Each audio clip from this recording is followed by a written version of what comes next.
Thank you so much, everybody, for being here. We're really excited to have Lama Mourad here from her several postdocs, which I'll explain in a second, to talk to us about the experience of Syrian refugees in Lebanon, especially local government responses to the influx of Syrian refugees to Lebanon. So we're really excited to have her here at MIT today to talk about her research. Lama did her PhD at the University of Toronto in political science, and then did a postdoc at the Middle East Initiative at Harvard, and is now doing another combination of postdocs at Perry Worldhouse at Penn and Shirk postdoc that's combined between Harvard and Penn. So welcome, thank you so much for coming, and we're looking forward to your talk. Thank you so much, Justin. As Justin, I think, quite succinctly put, my research looks at understanding the politics of local refugee response to the influx of Syrians in Lebanon post-2011. And what I'll be doing today is giving you kind of a bit of a sense of the broad project, of the book project as a whole, but also kind of zeroing in on a couple of the core chapters.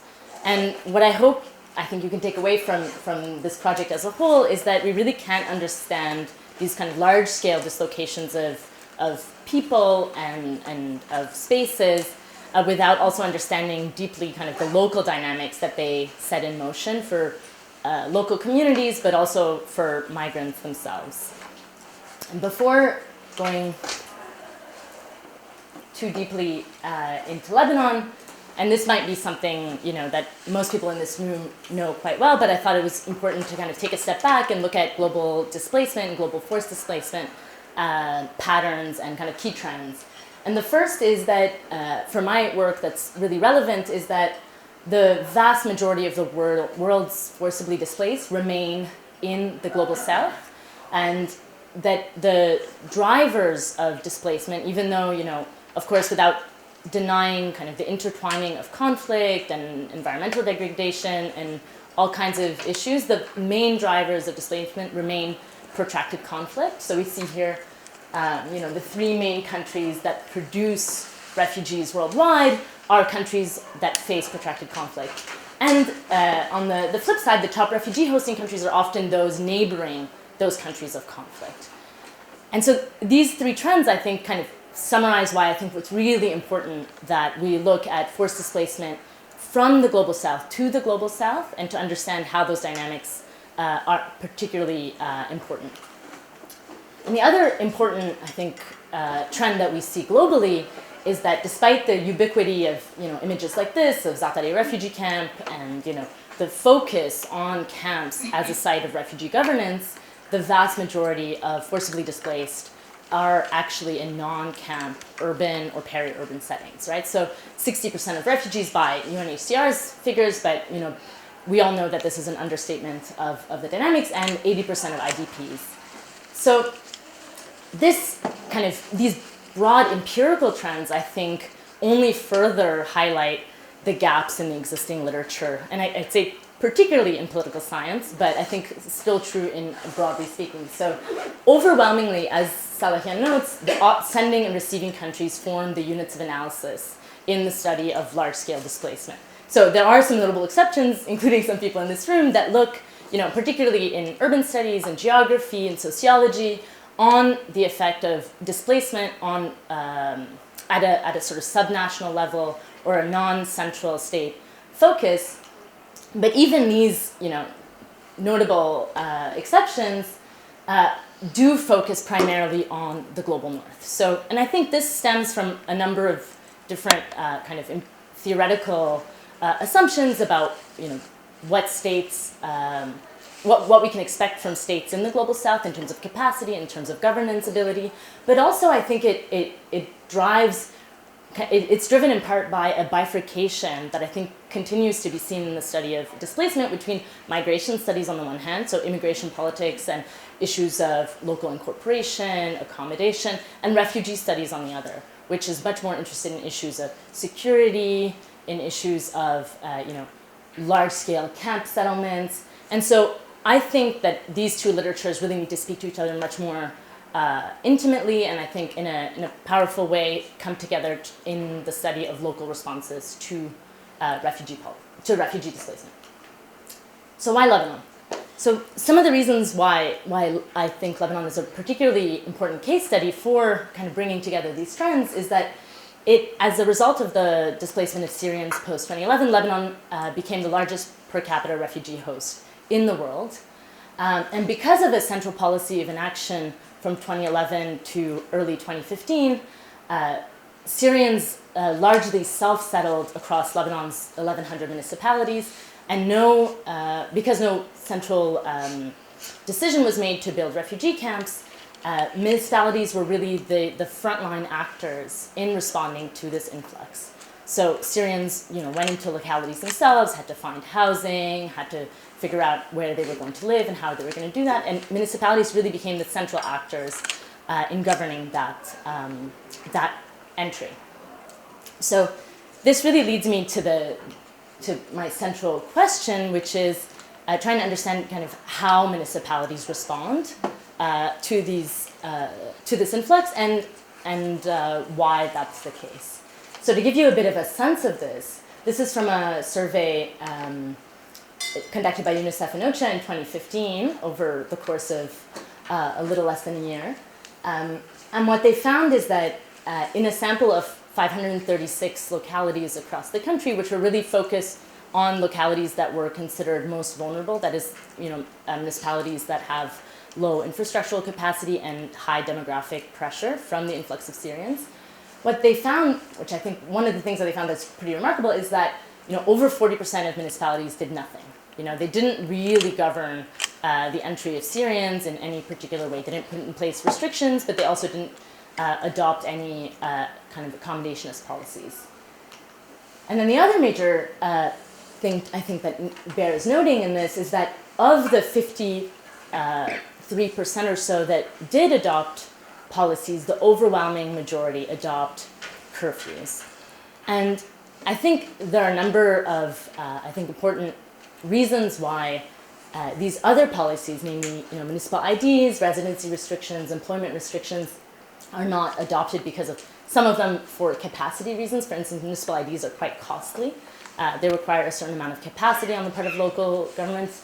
But also, employment restrictions have greater kind of costs and to kind of different groups within the locality. So for instance, if you are an employer of Syrians within a local community, you may not want employment restrictions put in place, right? So they have a more complicated set of costs and benefits for localities. But the reason why, the overwhelming reliance on curfews as a mode of response is really a central part of my research. So to come back to what I said was the central question, what explains variation in subnational migration policy in Lebanon, I really hone in on how the choice of municipal curfews was driven not by their function as effectively controlling the movement of Syrians, but actually by their performative power as signals of governing order within localities themselves. So I find that localities where local authorities face a greater degree of competition for their authority, curfews serve as a strong and relatively low-cost tool to project that authority. So I think in order to understand this well, it's really important to kind of materially see what curfews look like in practice. Because when I talk about curfews, oftentimes, particularly in North America, what people imagine when I say a curfew is a sort of blanket curfew on a locality that a certain city could put in place if in times of crisis, and that would apply to everyone within that city. But in Lebanon, these curfews take a different form. So this is one example from the municipality of Hosh Musa Anjad, which is one of my main case studies. And as you'll see in the translation, for those of you who can't read Arabic, and even if you can, it's a bit hard to read probably from where you're sitting, but the curfew effectively forbids Syrians from traveling between 9 p.m. and 6 a.m. Under threat of legal prosecution by the municipality. But what I want to argue is that even though Syrians are in some ways the most visibly targeted in the language of these curfews, they're not the main targets of the practice itself. And by that I mean that local residents themselves, local citizen residents, and are the primary kind of audience that these curfews are targeting. By the time I took that photo in 2016, curfews were relatively widespread throughout the country, and it became not an altogether unfamiliar sight to see, at the entrance of localities or in the central squares, banners like these that told Syrians what times they were allowed to move within the locality. And while the exact wording of the curfews varied to a certain degree from locality to locality, and I'll come back to some of that variance later on, the core instruction was effectively the same. So, now that I've given you a little bit of the setup and the empirical framing for this research, I just want to kind of give you a brief outline of the rest of the talk. I'll go over some of my methodological decisions and the way in which I conducted this research. As you can imagine, this was kind of a deeply qualitative research that was inductively driven, but I also do some empirical quantitative tests to kind of test some of the intuitions that the qualitative findings allowed me to discover. And again, I'll go over some of the sort of more fine-grained elements of the argument, go through one of my case studies and findings, and then kind of anchor this within the broader book project so that you have a sense of the broader research questions. And finally, I'll outline some of the implications that I think this work brings out for the study of forced displacement, but also for sort of local governance and the politics of borders. So methodology-wise, this relies on 13 months of ethnographic fieldwork across Lebanon. And unlike a lot of the work, particularly in urban studies on Lebanon, I really set out to study communities outside of the capital. So there's a lot of really rich work in urban studies on Lebanon, but it's primarily focused on Beirut, which is, I think, a quite common reality in the global south, where we focus really on kind of these mega cities, capital cities. But my work looks at peri-urban and kind of non-central cities and towns. And the kind of core data that I rely on is over 120 interviews that I conducted in Arabic, French, and English with a wide array of actors. Almost 50 of those interviews are with municipal actors themselves, whether they be municipal council people or mayors. And I chose 4 in-depth municipal case studies where I tried to trace the decision to adopt curfews, but also how they played out alongside other types of policies in those localities. And finally, I think some of the really interesting insights that I gathered in my fieldwork came from this kind of shadowing of projects that I did throughout, and shadowing of projects and workshops that I did throughout my fieldwork. So this is an example of a kind of a handout that was given to UN and partner organizations at a social stability meeting for partner organizations working in municipalities in Lebanon. And what you see here is actually, so for instance, here you see Oxfam, UNDP, ACF, NRC, and the names of the localities would be here that I've blocked out. And what you see here is they've asked the UN Coordinating Committee has asked partners to put an X on the issues that they believe are causing tensions between host communities and refugees. And part of this process of kind of monitoring tensions ends up ultimately focusing on curfews as a proxy for tensions within localities. And I can talk a little bit more about how I believe that plays out over time in explaining how curfews spread throughout the country. Another kind of important site was also the shadowing of projects that some of these organizations would have within localities. So one of my main case studies is in Menj, which is a locality in the West Bekaa that is 20,000. That has 20,000 Syrians for a local population of around 20,000 Lebanese. So it's a high demographic pressure, but that also doesn't have a curfew. And this is from one of the major protests that civil society groups in Lebanon mounted against these discriminatory policies and what they saw as sort of human rights violations against refugees in the country. So what you see here is a sign that says "Mamnua Mana' Tajawul," which is kind of a play on Mana' Tajawul is a curfew. So "Mamnua Mana' Tajawul" is curfews are forbidden. In Arabic, it has a bit more of alliteration, but that's the meaning of it. And so, even though I see the core part of my argument as being driven by the qualitative work, what I tried to do is to also test some of the implications of my theory and my argument on a wider set of cases throughout the country. And so using a unique data set that I compiled of incidences of curfews, so I document 135 curfews throughout the country, I try to understand what are sort of the conditions that make localities more likely to have a curfew and not, using a set of administrative, electoral, demographic, and spatial data on municipalities. I'm happy to talk about this more in the Q&A. So to come back to the kind of the whittled down research question that I'm really trying to answer in one of the chapters is, why do some municipalities adopt curfews while others do not? And what I argue again is that these discriminatory municipal curfews targeting Syrians across many of Lebanon's localities were driven not by their function as regulations of Syrian presence or Syrian movement, but rather by their performative power as signals of governing order within localities.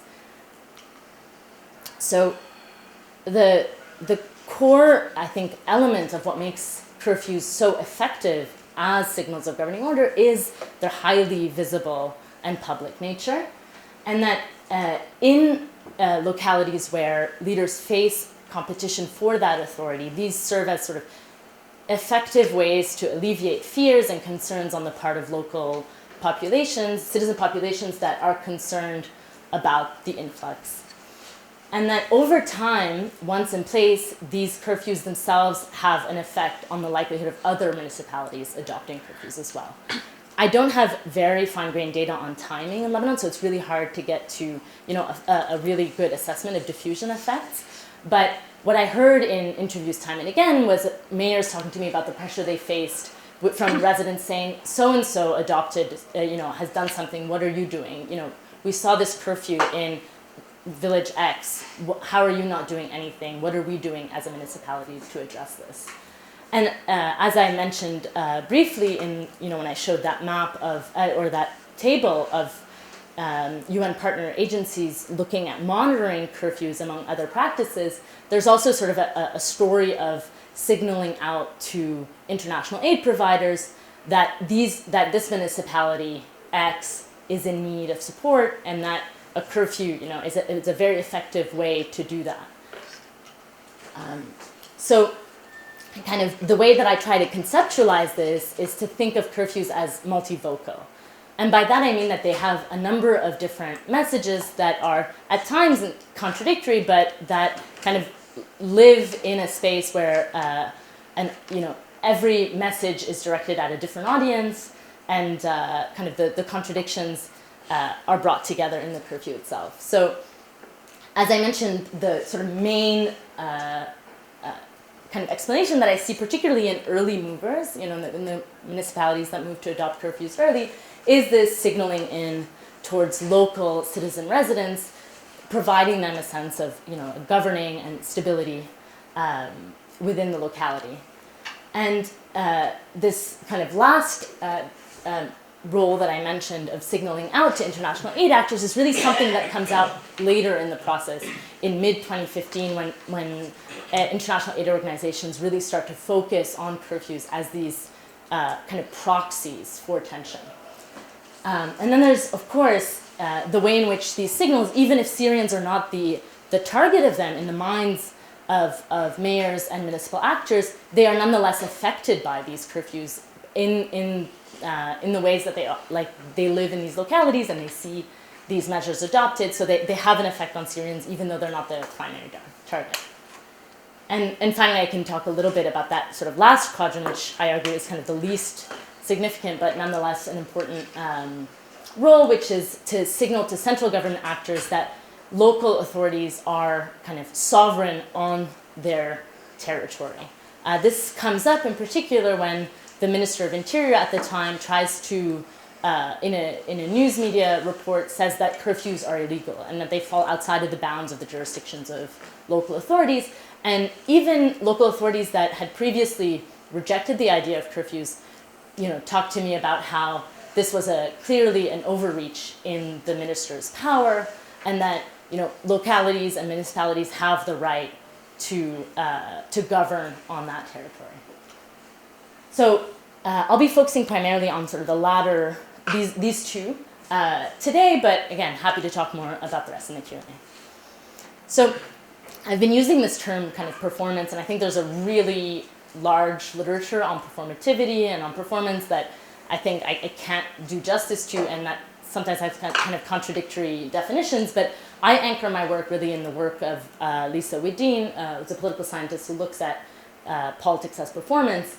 And I see that performance, politics is performative when the utterance is the act itself. So that rather than looking at the effects of, I'm not arguing that curfews effectively make places safer or that they actually provide order, but that the act of performing that curfew is aimed at producing that.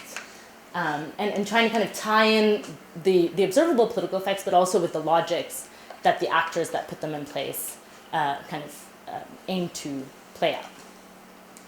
So when I in order to come to thinking about curfews in this particular way, one of the things that came back to me time and time again in fieldwork was when I asked to describe the early days of the Syrian influx, a term that appeared time and time again was fawda, or chaos, right? And so municipalities would tell me no one knew how many Syrians were coming, whether it would stop tomorrow, who was dealing with it, and it was a state of chaos.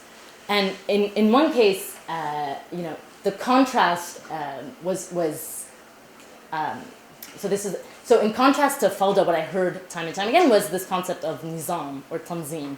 And the concept of nizam, which you'll see here, like both here, law fi nizam mabtusa lahun, and tanzim or nazim here.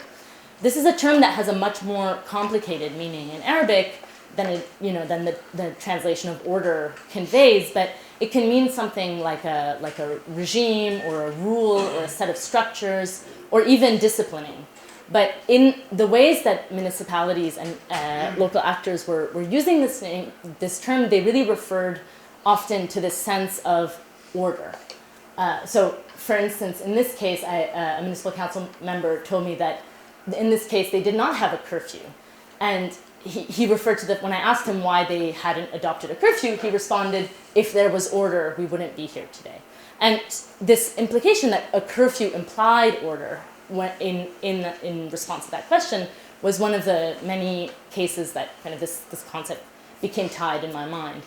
And in another case, a mayor who had adopted a curfew said, instead of continuing to face calls every day from residents or having residents try to enforce order themselves, and there he recalled a story of young men beating up Syrians as a way of enforcing order within the locality, we decided as a local authority we would organize it, nazima, ourselves.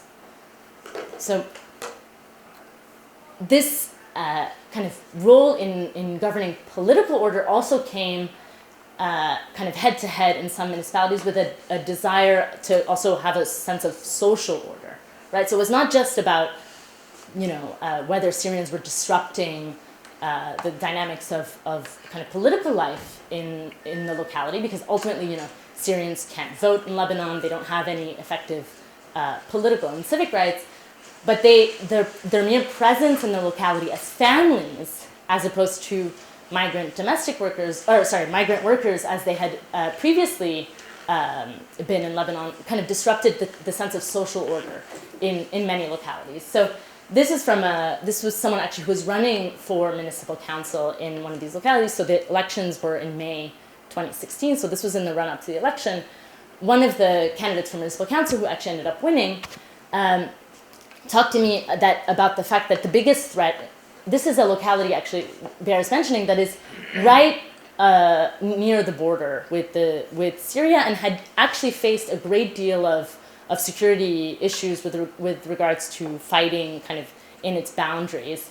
And they had a curfew, and yet the kind of major threat that this municipal council member kept referring to was not, the possibility of bombings, which had actually happened, or it was rather that Syrians would feel like they belonged there, and that they would feel like they could set up a life in a place like his locality. And when I asked him very explicitly, so it's not about these incidents of violence, it's not about these security issues, he said that's not for us to deal with as a locality. That's not, we leave that to the armed forces, we leave that to Hezbollah to a certain extent in this area. our concern as a locality is what happens within kind of our jurisdiction or our territory is the way that it was referred to. Sulta Mahalliya was a term that I heard over and over again. And this social ordering also had repercussions on Syrians themselves, and I think this is the main way actually that curfews affected Syrians, where this man from Dur Shwer, which is a town in Mount Lebanon, who had been in the locality on and off for 20 years, recalled that, you know, the thing that frustrated him the most about the curfew was not the curfew itself, but it was the fact that it used the term foreigners to refer to Syrians. And he said, what I care about is Dur Shwer. I don't care about what happens everywhere else, because I was also asking him about, you know, how do these policies happening all across Lebanon, what does it mean to you? So he said, what I care about is Dur Shwer. This is my village. Its people are like my family, Ahli. We, Syrians, have now become like the Habash or the Sri Lankans. And here there's also a kind of a politics of race that kind of intertwines, I think, with this story and politics of identity of how Syrians see themselves as a different type of migrant than, in this case, the term Habash in Arabic refers to Ethiopians and Sri Lankans, right? So we're not like them. We're not like those other migrants that are truly foreign. We're part of this locality. And there was this sort of signaling of non-belonging that really struck Syrians that I spoke to the most. And so I wanted to kind of, I've been kind of giving you a bit of a bird's eye view through different localities, but I really wanted to delve a little bit more deeply into one of my main case studies. And the reason I chose this image, even though actually this is a photo I found online and not one that I took myself, I don't have a camera this nice, and I sadly don't take that many photos during fieldwork, is that, first of all, you know, Pshadri is not what we imagine as a site of kind of large-scale refugee displacement, right? So again, breaking a bit our assumptions about what you know, refugee places look like and what. So this is actually like a beautiful, picturesque location. That's a major tourist site in the country, and it's a place that's you know, full of snow and this kind of magical, almost what many have called like when they see images like this, kind of like a Switzerland vibe. And although it is picturesque and, you know, an important tourist site and a really beautiful place to visit, it's also not a very hospitable location for people who are trying to find work, for instance, because the work is very seasonal within this locality. And if you're not kind of used to the harsh winters, Chad's climate, which is at 1,500 meters of elevation, is pretty harsh in the winters. And so unlike other villages, particularly like Al-Madish that I mentioned earlier, that has 20,000 Syrians for a local population of 20,000,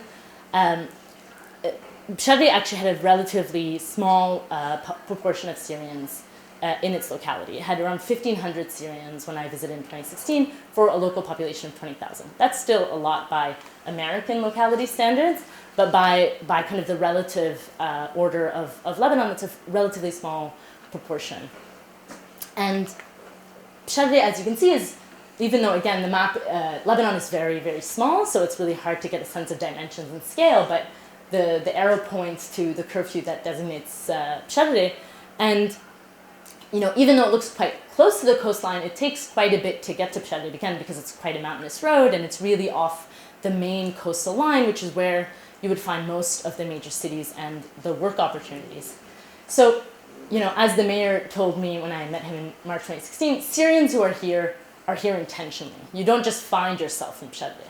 And by that he meant that, you know, some localities that along the major arteries of the country, some Syrians really just settled there because it was, you know, the first place that they found that they could find a job, but Syrians who were in Pshadri often had pre-existing ties to that community. They knew to seek it out. And you know, this is one of the reasons that when I was speaking to a staff person at the governorate level and told him that I was visiting Pshadri, he said, "What? You're working on refugees? There are no refugees in Pshadri." You know, and because of the way that he understood was refugees was one primarily as people who were, you know, displaced but had no previous ties to the places that they ended up, but also a small proportion of Syrian refugees in Lebanon live in informal tented settlements, but those are mostly along the coastal lines and the main arteries. And Syrians in Pshadreh lived among the community, right? They rented homes, they rented garages, which is actually what the vast majority of Syrians in Lebanon do.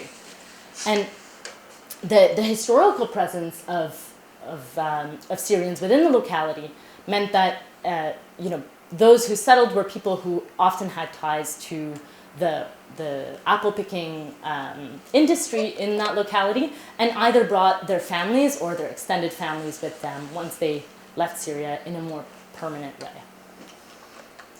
And it's important to kind of situate the politics of Pshadreh, right? So Pshadreh is actually a very strong stronghold, I guess is the term in English, a stronghold of a major Christian Lebanese party, the Lebanese forces, and it's sort of considered one of the seats of power because it's actually the hometown of the leader of the party.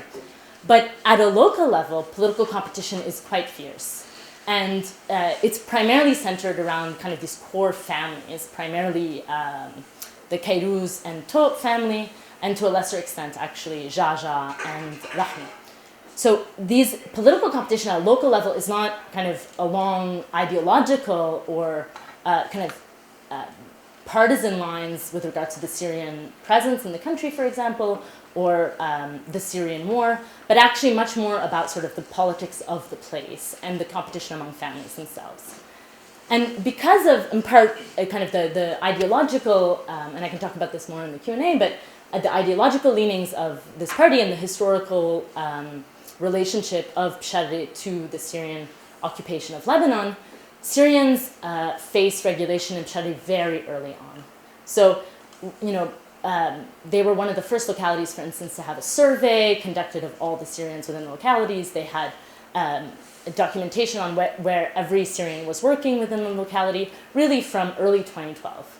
And this kind of politics of governance, it was very relatively smooth sailing until issues of kind of the Syrian presence became heightened in 2014, and the politics at a local level became disrupted, and fears about Syrians' presence in the long term became an issue of national conversation, and that's when Pshadreh in 2014 adopted a curfew. And when I spoke to the mayor about this, who actually previously was in the civil war in Lebanon, was a human rights activist and a kind of a civil society activist, so someone who was very disturbed by this idea that the curfew made Pshadreh seem like a xenophobic place, right? But what he recalled to me was that, if he didn't do this, and if some young men in the locality would harass Syrians, at least the curfew would show that he was, quote, clearly doing something. It allowed him to sort of have this anchor that he could refer to, even though he had all of these other regulations that were just not visible in many ways to local residents. This curfew provided that anchor point to say that he was clearly doing something in the face of the Syrian presence. And in thinking through some of this material, the work of Peter Andreas on the U.S.-Mexico border kind of came back to me as kind of providing a really good analogy. So Andreas here says that failing and flawed policies can nevertheless be successful from a political and psychological perspective. The border appears more orderly at those crossing points that are most visible to the public and the media's eye.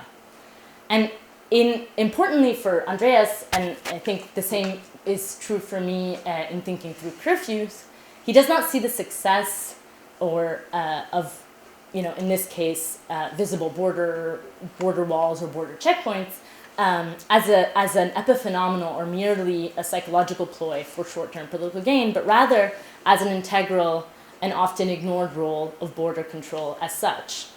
And so to quote Andreas again, the deterrence function of borders has always been as much about image as reality, a political fiction providing an appearance of control that helps reproduce and reinforce state legitimacy.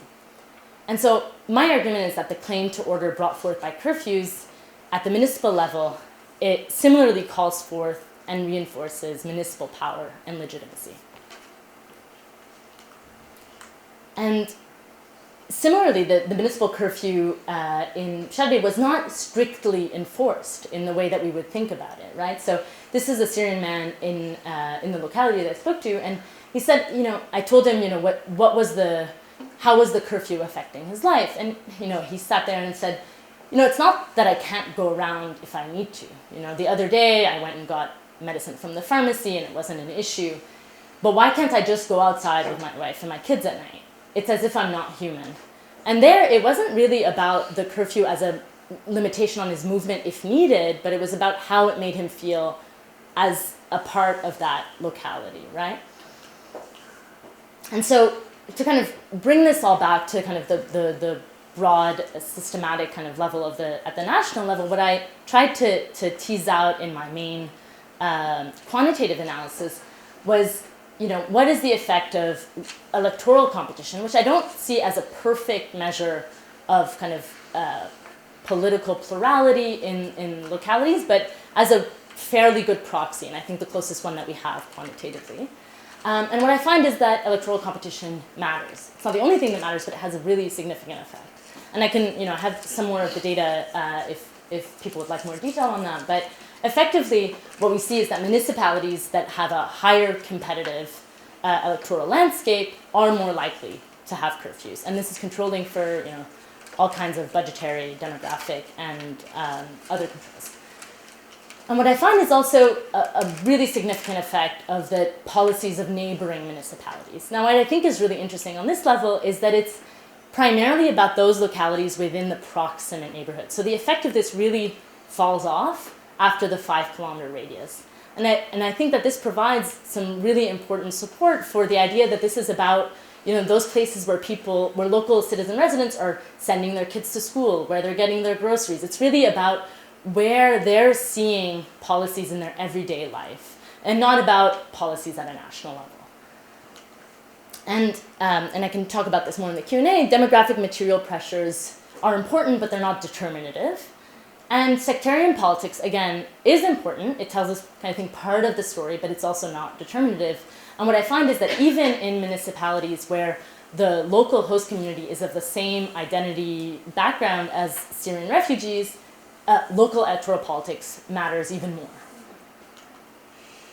So again, to give you a brief sense of how this all kind of fits into a broader book project, what I've shown you today is primarily kind of focused in Chapter 2 and Chapter 4, which are about kind of performing order at the local level and social ordering and naming Syrians. And in that chapter, not only do I look at the role of kind of providing social order at a local level, but I kind of delve into the different terms that curfews use to designate Syrians. So from foreigner to class-based markers, that refer to motorcycles, for instance, or workers, to try to understand what these different terms mean about the Syrian presence in the country and what kind of historical and political relationship that instantiates.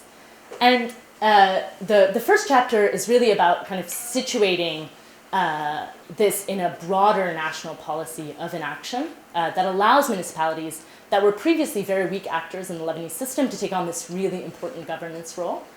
And the third chapter is on this performing of tension that I alluded to at a few references. And finally, the kind of wrapping up chapter is about bringing curfews into conversation with national level policies post 2015, when the national state really starts to take on a much more important role in the governance of Syrians, and the kind of the specter or possibility of deportation becomes much more of a possibility. And so what I argue in that chapter is that these policies together effectively serve to shift the border in and limit the rights of Syrians in the same way that, say, denying asylum would, but this time within the territory itself. And again, to kind of give a sense of what I see as the major implications of this work, both for the study of migration and refugee politics, but also for the broader literature on borders and urban studies, is that, again, this is at the Department of Urban Studies, so no shock to this audience, but I think for political scientists, it really reinforces the importance of a multi-scalar analysis, not thinking through these issues solely on either the international or national level, but thinking through how those scales actually sometimes collapse and are kind of grounded within the local, but also how they kind of co-constitute policies at all of these scales. And of course, I think a term that you've heard me use now over and over, but the importance of performative politics. So trying to understand politics not just in their effects, but also in the ways, their effects as kind of materially in the lives, but in the lives of people, but also in the ways that their performance has an effect on either the politics of the place, but also on people's sense of belonging. And finally, on issues of boundary making and internal border control, the study of refugee politics has really moved beyond this idea of borders being only those that separate, nation states from one another, or that they're necessarily even cartographically marked. But most of that literature, particularly in refugee studies, has focused on pushing, on how countries and states push the border out, how they externalize border regimes, for instance, through camps in Nauru in Australia, or this kind of EU border policy that we kind of imagine. But I want to bring kind of light to the possibility of bringing the border in, and how states can actually put in place measures that limit the rights of migrants through internal border making. And finally, I think this is particularly an important contribution to political science, which kind of has this obsession with categorization of states as weak and strong, high capacity, low capacity. But I think what's really important in the study of Lebanon is that Lebanon is in some ways a weak state par excellence, right? It's one of the weakest governance capacity states in the world. It has a long, protracted conflict. It's still reeling from a lot of those kind of post-conflict issues, and yet it's able to kind of endure this major shock and major kind of influx through kind of a strategic delegation of power and sort of a kind of an inaction as policy. So I think it tells us a lot about the politics of governance in weak states. So thank you so much, and thank you for coming.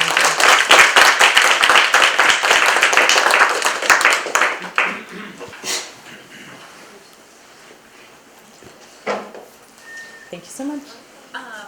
Thanks so much, Lama, for the great presentation. I wonder if you could talk a little bit about what you think the scope conditions of your theory are, namely if it's a curfew as a governance signal is a politics of performance, at what point is like to show up, basically? At what point does it not work anymore, and does that set limitations on when you see like negative signals like curfews versus positive signals like actually trying to improve the situation or pressures caused by Syrian refugees? So I think I'm not. I think that's a really interesting question, and I think there's a couple of ways I think that this matters. So the first is that I do see kind of a ratcheting up, right? So there is even in the time that I'm doing my fieldwork, up until the end of 2016.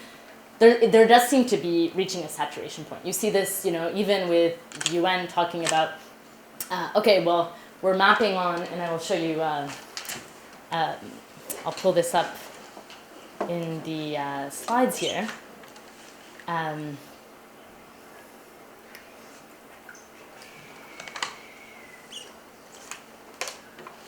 So you see that, this is the formalization of the tensions map that I was talking about earlier. The previous one was in March 2016. This was sort of the rudimentary beginnings of it. This is the first meeting where social tensions were being mapped. And this is October 2016. That's already kind of formalized into this seemingly more scientific approach, which we can talk about a lot of the kind of performance of science, I think, in this kind of measuring in and of itself. But what we're seeing already in this, and it's sad that I don't have the other map, but only a couple of months later, what you see is that there's the same map, but there are overlapping curfews onto it. And already what you're seeing is that they're kind of scratching their heads and saying, well, it's weird, we're mapping all these tensions, but also curfews are this other layer that doesn't even seem to map on to the tensions even that we're monitoring. So they're kind of starting to think about how this might not be a perfect proxy, and that too many municipalities have curfews to help all of those that have them anyway. So it starts kind of being not so effective as a measure. And actually what you start seeing is a ratcheting up. So you have a mayor in the north of Lebanon who threatens to evict Syrians in his locality, right? And I see that as sort of like a move, trying to move beyond the curfew to say, this is not just about curfews, but I'm actually going to evict all of these Syrians out. And he goes on, state media, talks about this, and the UN does nothing. Because when I talk to UNHCR, they're like, that's, the threat of eviction is almost too high for us to kind of negotiate with municipalities about it. What we'll do is try to relocate those families from the locality itself because, clearly this is a place that is really not hospitable to refugees. And what you see is the mayor goes on news media again, the day of his ultimatum. And he's like, no one has called me. This is really disturbing. Why has no one called me? Like, I really want to hear from the UN about this. And he's kind of in this panic where he's realizing that, he tried to kind of raise the stakes and he didn't get a response. And actually the Syrians were not evicted from that locality. Right? So there's this kind of really interesting way in which the curfew itself starts to not be enough, even in the minds of localities. But I think once it moves past that, it also doesn't, have that same effect. Now, whether there's a kind of a scope condition with regards to the type of state or the type of federalist structure, for instance. So I view these as particularly effective and possible in Lebanon because municipalities in Lebanon have a wide purview of responsibilities. So they have, the Municipal Act gives mayors and local authorities really wide scope of action, but very limited resources to actually do much with that. And so that's why I think curfews are particularly useful in Lebanese localities where they might not be as much of a go-to in other places. But I think the notion of kind of performative politics can translate, I think, in different places. Okay, so I'm going to go here. Sorry. Thank you very much for this amazing presentation. This is an amazing work, and it was a pleasure to listen to. Building on Lena's question, yes. I want to ask about more the positive actions too, because currently I'm also working on municipal service provisions in Turkey for Syrian refugees, and but I'm looking at positive action actually, why they're providing for them, and thinking, having that in the back of my mind, I'm thinking I know in Lebanon the situation is different. Municipalities are very more small scale organizations. Exactly. The budgets are very much more limited and everything. But I'm thinking maybe one indicator for positive action could be some cooperative behavior with international organizations working in the field. Last summer, I had the chance to interview tons of UN and WFP employees, fieldworkers in Lebanon, and one of the things they were saying, they were seeing way more cooperative behavior in the north than the south for obvious reasons. Yeah. And this actually changes the way they operate, so eventually changes the way also refugees have access to services and their livelihoods as well. So I wonder what you think about them, what factors play out in order to explain that. And also I've got some small questions about the quantitative bit too. Sorry, do you mind giving me your name too? Zeynep. Zeynep? Okay. So about high and low electoral competition, I wonder how do you measure that? Yeah. The specifics of it, and also about the spillover effect. I'm thinking about I'm kind of familiar with Lebanon, but not much, obviously compared to your expertise. I wonder whether the boundaries of municipalities are thick. Do you know so when we're talking about this spillover effect, is it more porous, or are we talking about more thick boundaries where municipalities do? People know under which municipality's jurisdiction they are, or is it more because it's a small scale? Yes, exactly. Yeah, I understand what you're I'm saying. being Yeah. clear about this. These are my questions. So these are all amazing questions. One, it's great to meet you. That sounds like a really interesting, kind of comparator. So in terms of positive actions, that's I think a gap that I like. Part of it is the way in which municipalities were acting in Lebanon. Part of it's empirically driven, but part of it's also that because, as you said, actual municipal capacity in Lebanon is relatively limited. So, kind of individual municipal action was limited, right? So you're right that I think cooperative action with international organizations could be a measure of a kind of positive, but it also could not be, right? So I think it has a complicated story there, and that's why I can't rely on it too much, because, you know, many municipalities were kind of positively, you know, for instance, in Medj, the one that I showed earlier, where the USAID is a locality that had a great deal of kind of collaboration and coordination with international aid organizations, but, you know, tensions in that locality, and it's not a place that had a curfew, but tensions in that locality were very, very high. I'm going to pull that one up. I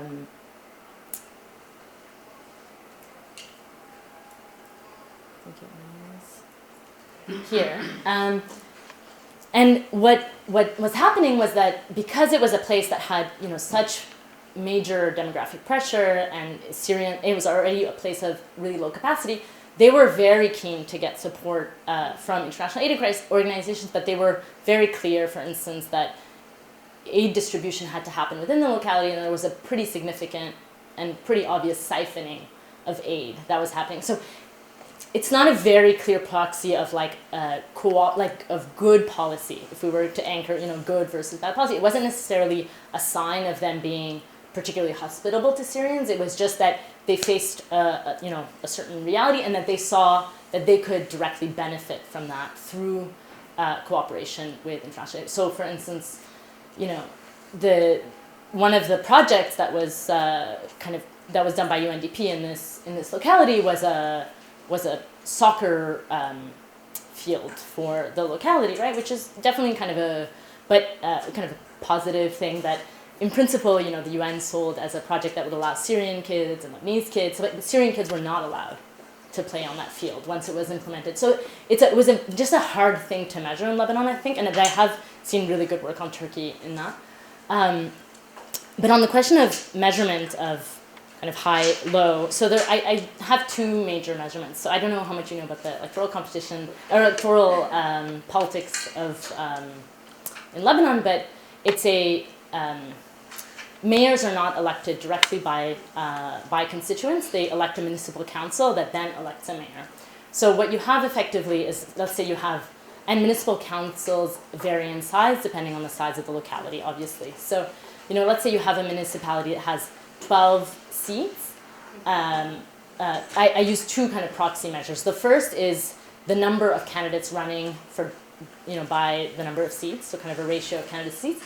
And the second is because of the use, kind of the widespread use of informal lists in these local elections, what you often have, it's not perfect, but what you often have is a big breaking point between kind of the 12th and the 13th. And so that margin between the you know, the smallest winner and the biggest loser often tells you a lot about the stiffness of competition in that local race. So, you know, you'll often have like two slates of if you have competition at all, it'll often be two, or, you know, it'll actually be slates of candidates. And so you often get a better measure by looking at and both of those kind of work in the same direction. And then on the question of spillover effects, it is a very tight kind of geographical landscape, but the borders are pretty well defined. I mean, it was pretty remarkable to me that there was, for instance, a project in the south that had a lot of spillover. Seems like a pun because it was a water project, but it was, you know, so, but it was essentially that, you know, a locality had gotten money to set up this water infrastructure, but it refused to do 1 meter into the other person's locality, and the wastewater was just dumping into the other locality. And this led UN Habitat in particular to think of doing these things, particularly kind of infrastructure. It's surprising that it took that long to figure that out, but to do them on a cluster basis, right? To try to do them at the municipal union level or within, because it didn't make sense to have a waste management system that then is just going to create waste management issues on the exactly. So the borders are pretty well defined. But we can talk a little bit more about how I measure that as well. And I'll go in the back there. Sorry. Thanks. Really interesting presentation. Sorry, what's your name as well? Ogi. Ogi? Yep. Really interesting presentation. presentation. I just want to ask more about your last point about the weak states. And are you saying that in a weak state, the local municipalities are the ones that are bearing the brunt of the refugees and like doing more about that? And I will probably contrast that with Jordan, where they set up this large camp on the border, territory with over 100,000 people, and which was a national effort. And is this why Lebanon this hasn't happened? Like, what is your? Yeah, so there are. Riva here is an expert on Jordan, so I feel like, but I mean, one of the things that I think is important, a couple of things in that question. The first is that actually, even though, Jordan did build not just Statari, but also I think it's like three major camps now, but I think 5 total or something. But the vast majority of Syrians in Jordan are also living outside of camps. So that's, whether the Jordanians wish they were all in camps, perhaps, but it's not the case. But I think what makes Jordan and Lebanon different is not so much about kind of weak or strong states, but about the level of central control over localities. So Jordan just has a much more kind of centralized system of governance with regards to localities. Localities are independent in Lebanon in a way that they are not, I think, to a much lesser, or they're much less independent in Jordan, and their budgets are much more tied to the central state. But I think kind of the broader point is that it's not necessarily that weak states will always, it's not all that we always need to look at localities to understand weak states, but that, we often look at metrics at the national level to understand state strength or weakness, when really there's sort of a whole other set of politics that's happening below that national level that we need to think about when defining what is or is not a weak state. Nasser? Yeah, thanks. This is great. I think it's maybe the second or third time I've seen this, and it just keeps getting more interesting. So one of the things that I was now thinking about, and it kind of relates to Zam's question a little bit, which is, so the cases in which electoral competition wasn't, really present, and you have still some curfews. Is there, have you drilled down into that? And I guess the reason I'm asking that is I'm wondering, what other forms of political competition might not look like elections, and then B, if there is, you've ruled out a couple other alternative explanations, but I'm just wondering if political salience of the Syrians can just be used for the next, whether it's to bring in funds from the central government or something along those lines. Because I can imagine if there was, I'm thinking of cases in wars presidents or people running for election often say we're in the midst of a war, don't change parties or whatever it is. And so I'm wondering if there's anything like that you've seen. Yeah, I think that's a really important question. I think because it's true. So I think that it's true on kind of both ends. It's true that not every place that's competitive electorally has a curfew either. And I think one of the ways in which I think that comes out in my fieldwork is that electoral competition gets at some of the kind of plurality of politics, but it doesn't necessarily mean that the issue of Syrians is a kind of an issue that's seen as both an electoral game, but also as one that is destabilizing in different ways. And so this is why I think the notion of order is so important. So for instance, in the south, in Kfar Rumen, which is another one of my cases, they do adopt a curfew, but they adopt it much later on in 2016. And I think the impetus for it is much more about that sort of last signaling out to the UN about tension. But sort of the reason why they didn't adopt a curfew, even though it's a very electoral competitive place, is that the issue of the governance of Syrians in that locality is so firmly located, within the political parties that are powerful. And in that locality, it's Hezbollah and Amal. And the municipal council people that were in the previous council are the same ones in this current council, even though almost everyone else has changed. And they are the committee on Syrian issues, right? So anything related to Syrians in that locality, there was a very clear sense of authority. Even when I wanted to do fieldwork there, even though I'm originally from a village very close to there, and they knew my family, and there was all kinds of, it was very clear who I needed to get authority from, and the mayor was not that person, right? And so this is why I think kind of political authority is much more plural than just electoral competition. It's just that our ways of measuring that are not particularly they're not as easy to measure. And then in places where, electoral competition might not be as high, but that curfews come about, I see those primarily like explained through those other functions that curfews play. Again, so they do have a role in governing order, but it's actually like, for instance, again, like the case of Anjad, which is another one of my case studies, which is a Christian Armenian locality right on the border with Syria, and there, I mean, that place is run like a well-oiled machine. I mean, it is incredible. There's actually no elections. The elections are the municipal council is appointed by the Tashnaq, which is an international Armenian political party, and they're told the day of the election who in the locality is going to be the new mayor, and it's like a very, very, and yet they adopt a curfew in 2016, right? And there it was so much about getting international aid. It's a very, very it's a kind of very well governed place in the neutral sense of that, right? Like everything is run very, very effectively, very centrally. But the current mayor that was in place that lost in May 20,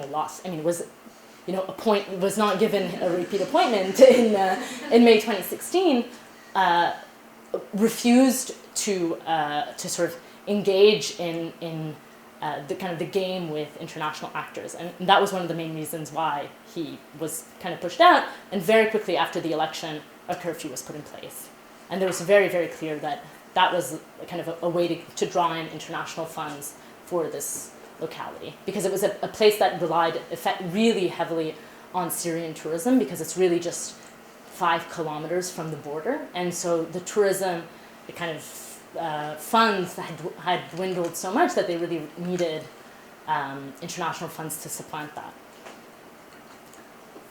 So many questions. I just want to be aware of time, just because I don't have a. Another 5 to 10 minutes. Okay, so should I collect questions? All the Yeah. questions. Okay, yeah, I'll take all of them. Thank you, amazing work. My name is Iskander. I want to ask you about the social equity cultures mentioned and some of the quotes in the presentation. Could you elaborate more about how Syrians see themselves with this environmental and such? Yeah, definitely. I'll talk more about that. And Maura? Hey, Lama. Hi. This is really good. Thank you for coming. This presentation. Just a quick question on the performative politics and the historical. I thought of that with the Jordan question. How, if at all, is the treatment of Palestinian refugees affecting the treatment of Syrian refugees, particularly when it comes to performative politics? I'll leave it. That's a great question. And I'm a non-specialist, and it's the first time I hear about the curfews. My experience comes from living in Palestine, and then the Israelis implementing curfews. Yes.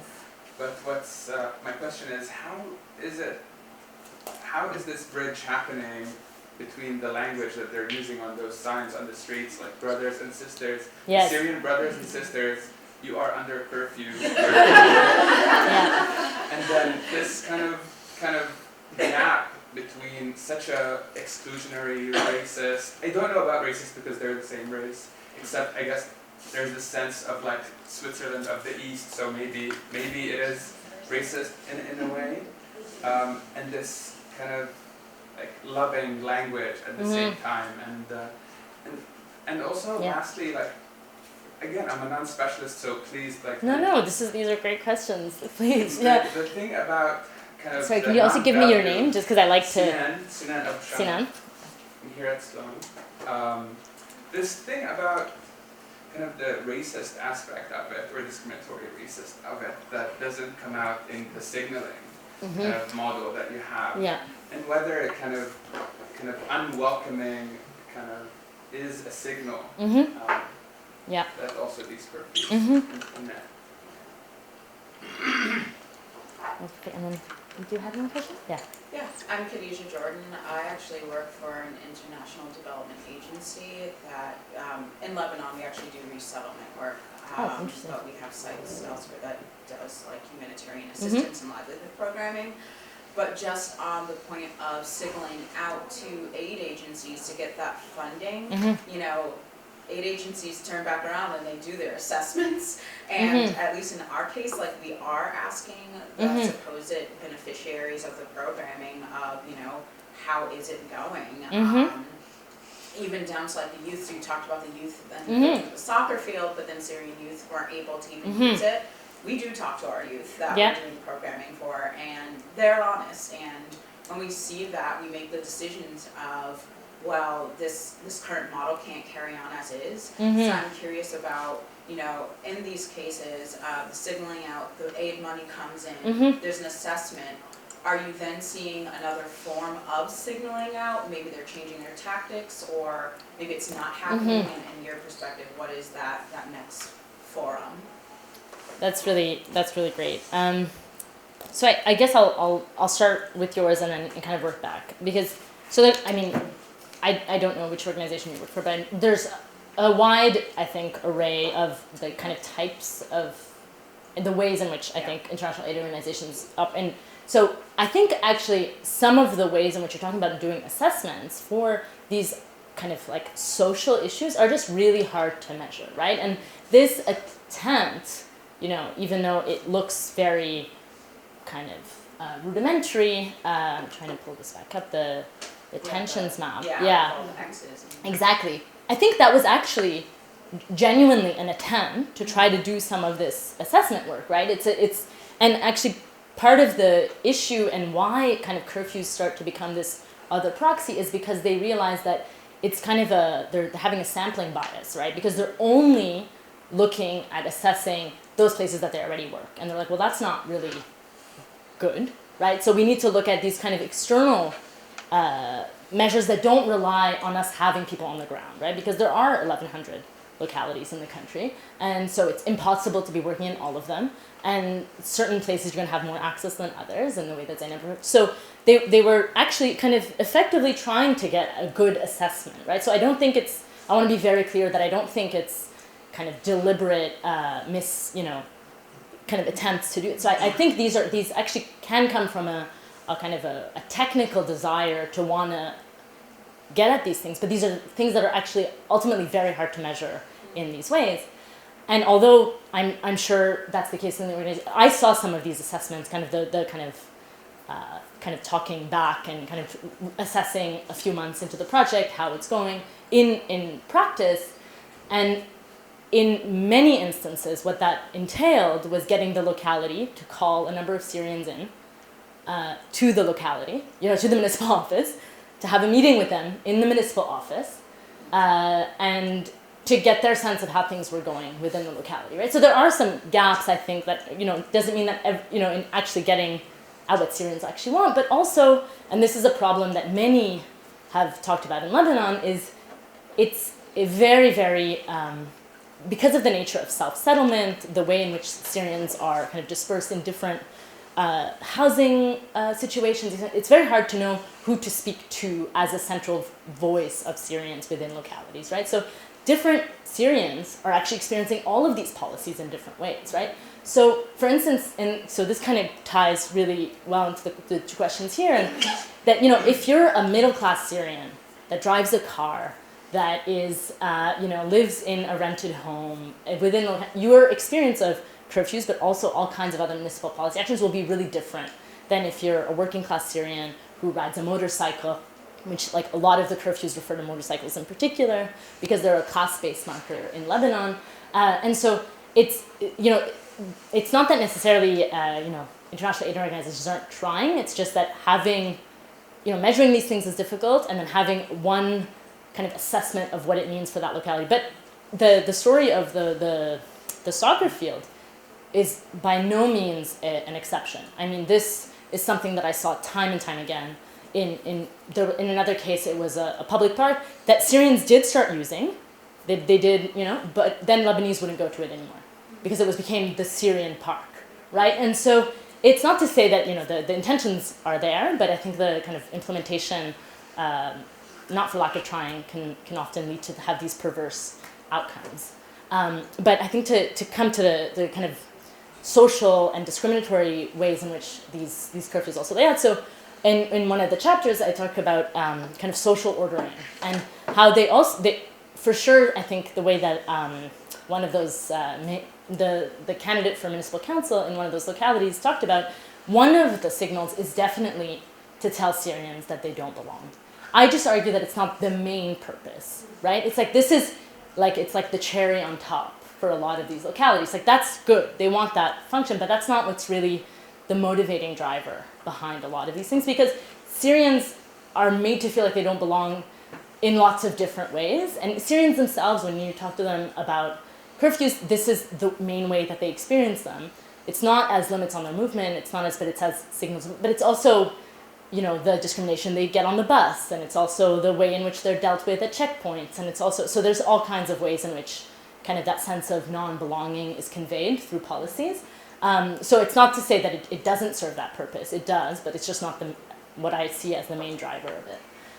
But I tried to sort of put some order into the kind of some of the images that you saw, and those of you who read Arabic quickly picked up on all the different kind of sometimes complicated language that's involved in these curfews. So one of them, as you pointed out, is this kind of combination of saying, our dear brethren, Syrians, you're not allowed to go at night. At first it was mind-blowing to me. You know, I remember actually I was volunteering with a Syrian NGO running kind of like summer camps for children, this was like a 1-week thing that I was doing in one of the localities.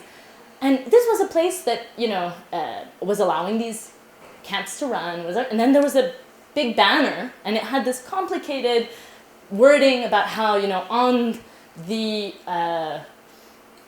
based on the edict of the Minister of Interior, our dear brethren, you know, this kind of, it was almost apologetic, you know, which it didn't, there was no circular that came from the Ministry of Interior, not the one, you know, but, and again, I think these are localities where it is primarily about signaling out, and it's also about like a complicated kind of sense of maintaining kind of a sense of social solidarity with the Syrian political struggle. So a lot of these localities that use these terms are also Sunni localities that have, whose like local population feels a strong affinity with the Syrian refugee population in their resistance against Assad, right? If we see this in a kind of a broader, and this again comes back to kind of the collapsing of scales. I think the geopolitics and the sort of regional politics sometimes are played out in these really kind of intimate, really small ways in local politics, right? So